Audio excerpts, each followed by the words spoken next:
Interesante fue la charla en el programa anterior con el doctor Albert Ferney Giraldo, subdirector de Alto Gobierno de la Escuela Superior de Administración Pública, y hoy queremos continuar hablando mucho más sobre el programa especial 25 años de la Constitución Política, esta Constitución que salvó a Colombia. Iniciamos Ciudadanía Activa.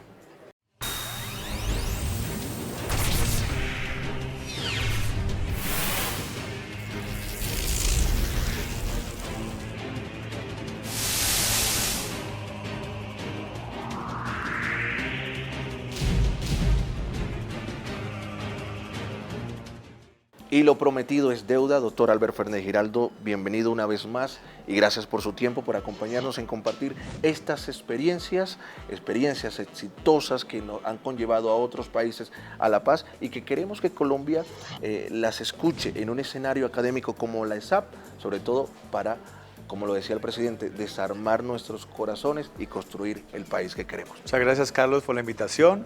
Un saludo muy especial a todos los televidentes de este maravilloso programa. Hablemos de estas experiencias.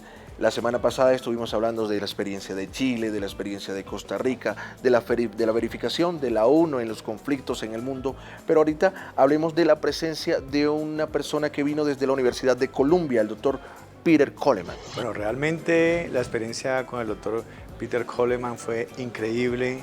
Él, de una forma muy pedagógica, de una forma muy académica, pudo explicarnos cómo se puede construir desde la diferencia, cómo se puede construir desde la adversidad. Y bien es cierto, la paz no se construye con la firma, la paz la construimos todos. Veamos lo que nos dice el doctor Peter Coleman.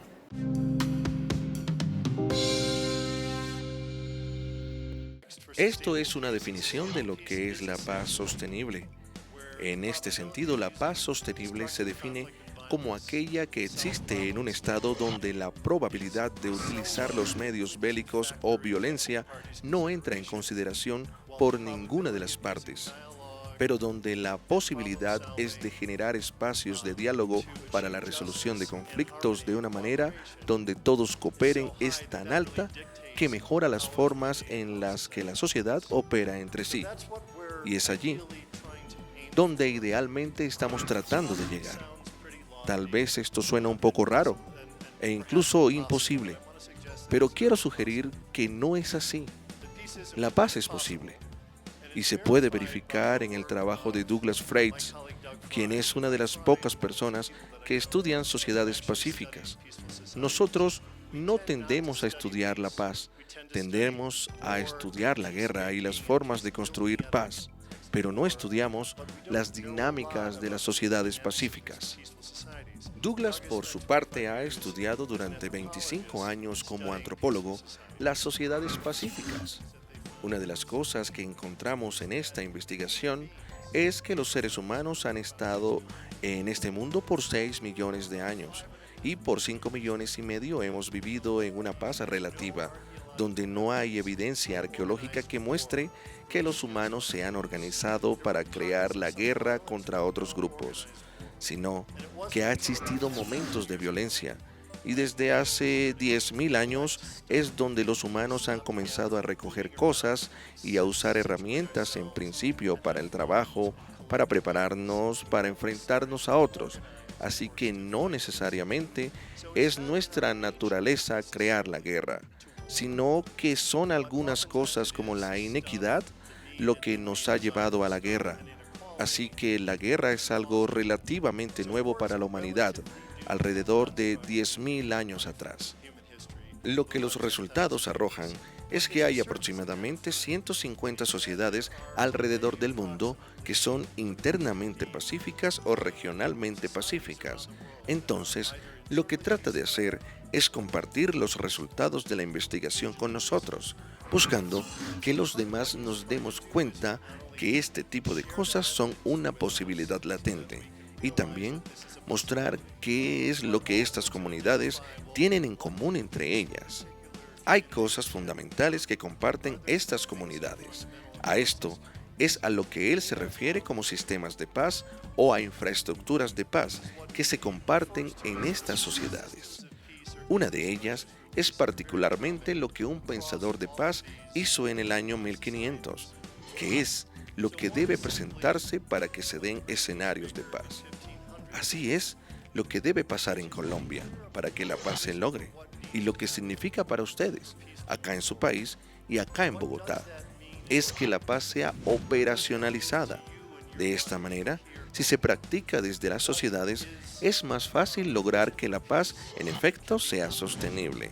Por otro lado, es que tienen algún sentido de identidad colectiva fuerte e integral.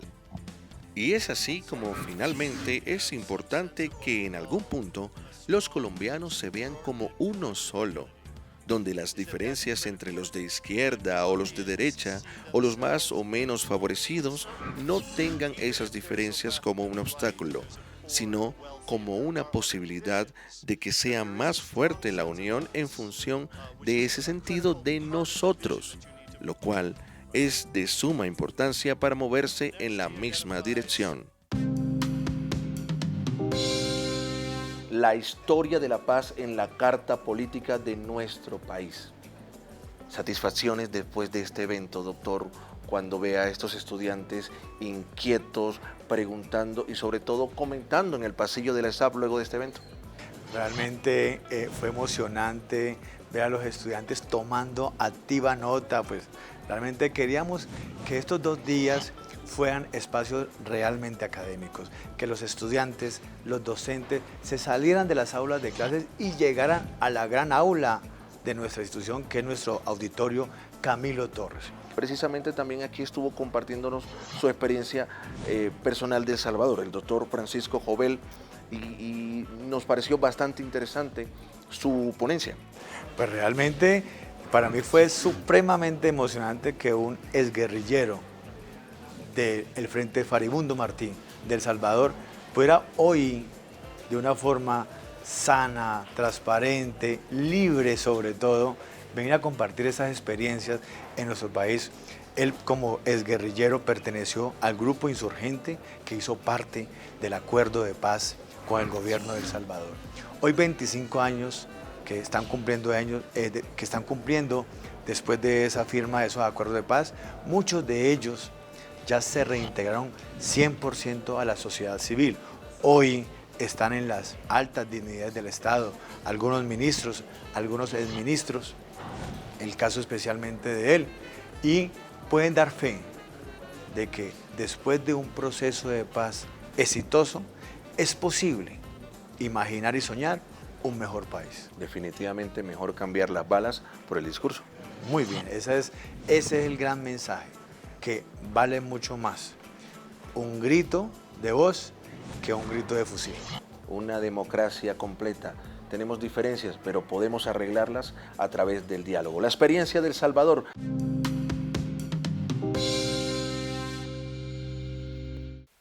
Y bueno, algunos otros que no eran tan jóvenes, pero tenían la alegría juvenil como pegada, ¿verdad?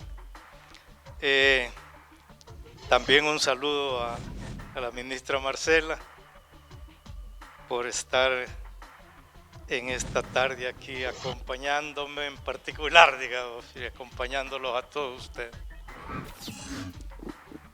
Yo esta oportunidad no me voy a detener en absoluto en cuestiones propiamente de la guerra, porque no ese es el propósito de estas charlas. Voy a decir sí sobre la guerra dos cositas nada más. En primer lugar, que mucha gente, incluso Naciones Unidas, dice que la guerra de El Salvador duró 12 años. Pero si le preguntas a los salvadoreños y sobre todo los que anduvimos en esos avatares, y realmente son 20 años. Desde el gran fraude electoral de 1972, pasando por otro gran fraude electoral en 1977, eventos que agotaron, por así decir, las vías electorales para que la oposición pudiese acceder al poder político, a la presidencia de la República en particular, y un incremento muy vertiginoso de la represión política contra la oposición, que en vez de amedrentar o aterrorizar a la población, tuvo como resultado la creación del movimiento cívico-político de carácter ilegal más grande posiblemente que ha habido en Centroamérica durante el siglo anterior. Y ya no digamos en El Salvador, nunca había habido un movimiento de esa envergadura. Entonces, en 1983 se aprueba una nueva constitución. Lamentablemente, como la guerra ya había estallado, ese se volvió un instrumento que en vez de ser verdaderamente de democratización, se convirtió en un instrumento contrainsurgente. Napoleón Duarte, también con un criterio contrainsurgente, durante el transcurso de los años 80, convocó a 4 diálogos. Nunca le llamó negociación, sino diálogo. El FMLN, por el contrario, planteaba la necesidad de una solución político negociada. Pero, bueno, Napoleón Duarte abrió la posibilidad de estos diálogos. El primero de ellos se hizo en La Palma, una ciudad que está enclavada en una zona que tradicionalmente estaba bajo el control guerrillero, a unos 90 kilómetros de San Salvador. Se asistió a ese diálogo, pero Napoleón Duarte lo que planteaba no era una negociación, sino, él lo decía incluso a gritos en los medios de comunicación, gritándole incluso Chafik Handal, bajada de la montaña, Joaquín Villalobos, Francisco Obel, bajen de la montaña, depongan las armas y luego hablamos. Eso era un imposible. Pero se dio ese diálogo en La Palma. Después de eso, los diálogos con el gobierno de Napoleón Duarte cesaron. En la Comandancia General del FMLN llegamos a la conclusión de que Napoleón Duarte no tenía posibilidades de pasar del diálogo a la negociación, porque carecía de el suficiente poder como para hacerlo en El Salvador, y que se iba a topar siempre con la negativa de los sectores más poderosos del capital para que fuera él el que fuera a negociar el futuro, digamos, del país en condiciones de superación de la guerra.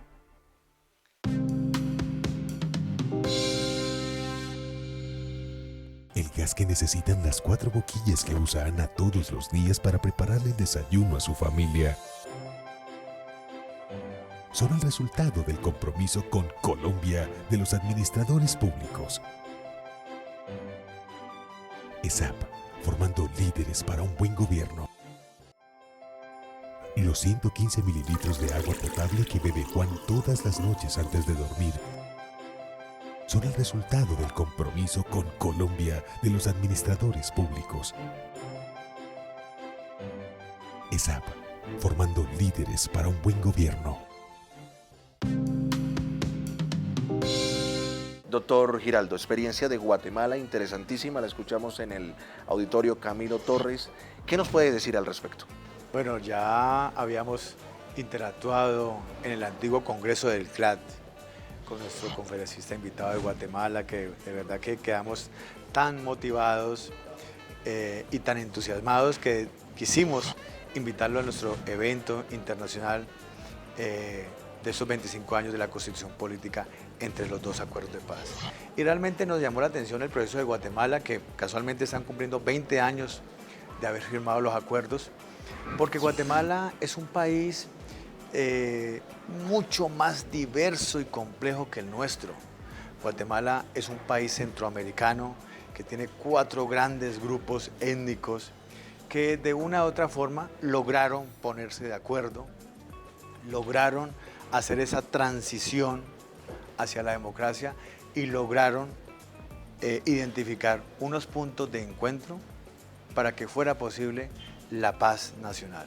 Entonces, cuando nuestro conferencista viene y nos cuenta de que ante la diferencia, ante la diversidad y ante la confrontación de una cantidad de posiciones, realmente el mejor camino era la firma de un acuerdo de paz y a partir de ahí empezar a construir su proceso democrático. Y hoy, 20 años después, no nos han venido a decir mentiras de que todo es color de rosa. No, se acabó la guerra. Todavía persisten los conflictos sociales, pero con las armas silenciadas. Con las armas silenciadas, veamos la experiencia del doctor Marco Tulio Cajas en conversación que tuvo con los muchachos, esta vez en la ciudad de Melgar, aquí a 1 hora de la capital de la República de Colombia, de Bogotá. Durante el tercer encuentro nacional académico, cultural y deportivo de la ESAP, Marco Tulio Cajas, director del Instituto Nacional de Administración Pública de Guatemala, nos habló del aporte dentro de las experiencias de paz de su país para consolidar escenarios de paz como insumo de los estudiantes y servidores públicos de la ESAP. Nosotros tuvimos un conflicto armado que duró 36 años. Un conflicto que solamente se compara con el caso colombiano, que ha sido de mucha más larga data y que obviamente rompió todo el tejido social en Guatemala. Al llegar a los acuerdos de paz que se firmaron el 29 de diciembre del 96, es decir que estamos a 20 años, hacemos un balance y nosotros decimos, bueno, la paz no se logró, pero sí terminó la guerra. O sea, terminaron los secuestros por razones políticas, terminaron los asesinatos y el país de alguna manera se encontró a sí mismo. La sociedad empezó a creer en ella misma. Y obviamente no se cumplieron al 100%, aunque se han hecho pequeños avances, pero tenemos una nueva generación que no conoció la guerra, que puede estudiar en paz, que puede trabajar en paz, no con perfección, pero sí en una situación muy diferente a la que nos tocó vivir en los años cruentos de la guerra. Por otro lado, también nos comentó acerca de la importante participación de los estudiantes de la ESAP y la comunidad académica en este evento de experiencias de paz. Yo creo que el papel de los estudiantes, de los profesores y de las personas que piensan en los problemas y tratan de pensarlo con profundidad es enorme, porque en un conflicto armado como el que vivimos en Guatemala, ninguno de los bandos podía triunfar. Porque el objetivo no era militar, el objetivo no era ganar una guerra como un partido de fútbol de 2-1, sino es un objetivo social, es un objetivo de poder. Entonces, una sociedad se va a enriquecer en la medida en que tenga mejores ideas. Y la ESAP, como otras instituciones académicas, la nuestra inclusive, son fábricas de ideas. Son fábricas que pueden cambiar la conducta de las personas, no a la fuerza, sino por su convencimiento y su conducta. Y eso, a la larga, es lo que sí va a producir un cambio en la sociedad.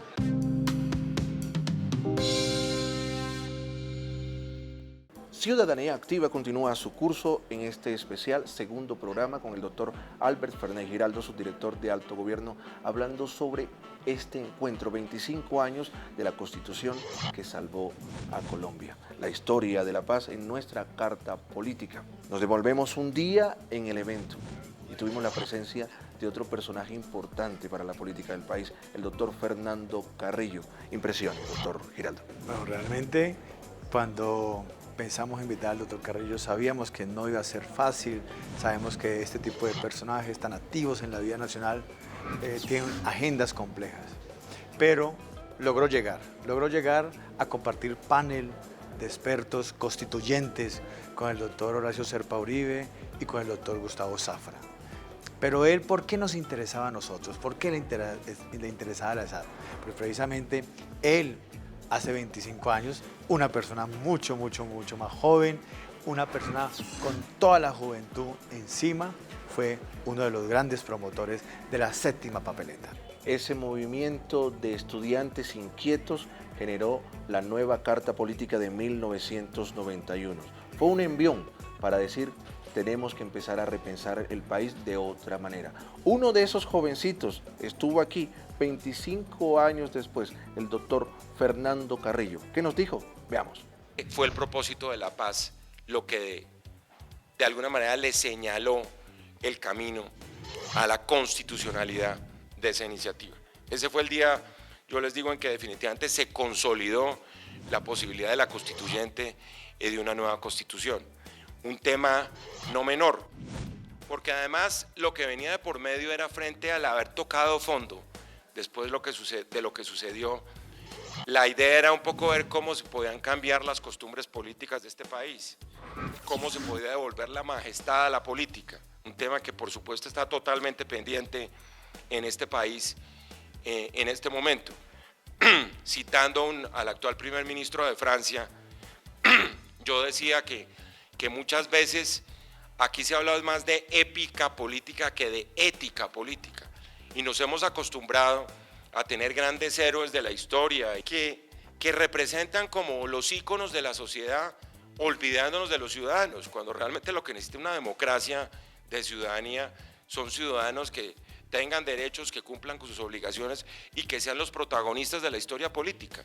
Porque el repensar todos los estándares éticos de la política fue necesariamente un objetivo de la Constitución del 91, que obviamente, repito, sigue pendiente y sigue allá necesariamente convertido en una especie de faro que lamentablemente, porque no se han desarrollado muchas de sus normas, porque el espíritu constitucional se quedó convertido en un escenario donde lo que se trató fue de proceder a muchas contrarreformas, aunque yo creo que se mantiene todavía el espíritu del 91, llevó a que esa constitución, y creo que la mejor prueba de ello es que esa constitución le ha incomodado a mucha gente. Y ustedes lo saben, uno de los grandes argumentos en contra de la Constitución del 91 ha sido, por ejemplo, el supuesto activismo de la Corte Constitucional, que lo único que ha supuesto ha sido grandes avances en materia de consolidación, de garantía, de protección de derechos, y que muchas veces, frente a la negligencia del Poder Legislativo o del Poder Ejecutivo, ha tenido que asumir el papel de diseñar políticas públicas para garantizar la efectividad y el cumplimiento de los derechos de los ciudadanos. Un elemento que además creo yo es otro de los ejes fundamentales de la Constitución, que es la defensa del principio de igualdad y, por decirlo claramente, la lucha contra la desigualdad, la inequidad y la exclusión, algo que nunca nadie pensó que era cometido de una carta constitucional y que apareció necesariamente por la puerta de adelante de los objetivos constitucionales en el año de 1991. Y eso lo digo porque las consideraciones tradicionales de la lucha contra la pobreza y la desigualdad eran, ustedes lo saben, consideraciones economicistas. Eso era un problema del coeficiente Gini, era un problema de que si la sociedad podía ahorrar, y era un problema prácticamente estadístico. Yo creo que el gran aporte de la Constitución de 1991 al hacer efectivo el principio de igualdad, con todos los déficits que todavía tiene la puesta en marcha de ese principio, fue marcar una diferencia. Y es decir, mire, el problema de la garantía del principio de igualdad es un problema de voz, es un problema de derechos, es un problema de participación. Nuestras sociedades siempre han estado en la búsqueda de lograr la garantía de los derechos económicos y sociales, donde los temas de la lucha contra la desigualdad aparecen como centrales. Muchos han dicho que la desigualdad es una especie como de falla geológica del sistema político y que hay que combatirla con herramientas políticas. Es que el problema no es economicista, el problema es de garantizar derechos y de fijar desde las posibilidades que se tienen frente a las políticas de efectividad de los derechos que se cumplan, repito, con todas las dificultades y los vacíos que puede haber de aquí en adelante. Y finalmente, como dijo la Corte, en ese fallo de 1990, garantizar que la Constitución fuera un tratado de paz más duradero, porque al fin y al cabo se trataba era de convocar a la sociedad entera, como de hecho ha venido sucediendo, y de encontrar fórmulas de gobernabilidad y de consenso con los viejos y con los nuevos actores. Fíjense ustedes que parte de toda la discusión que se ha dado en relación con el punto segundo del Acuerdo de Paz de La Habana tiene que ver con quiénes van a ser los protagonistas de ese país que se echa a andar cuando comience a cumplir el acuerdo. Los 115 mililitros de agua potable que bebe Juan todas las noches antes de dormir son el resultado del compromiso con Colombia de los administradores públicos. ESAP, formando líderes para un buen gobierno. El mantenimiento de los 2.300 metros de carretera que Gregorio y Víctor recorren para llegar a su escuela son el resultado del compromiso con Colombia de los administradores públicos. ESAP, formando líderes para un buen gobierno.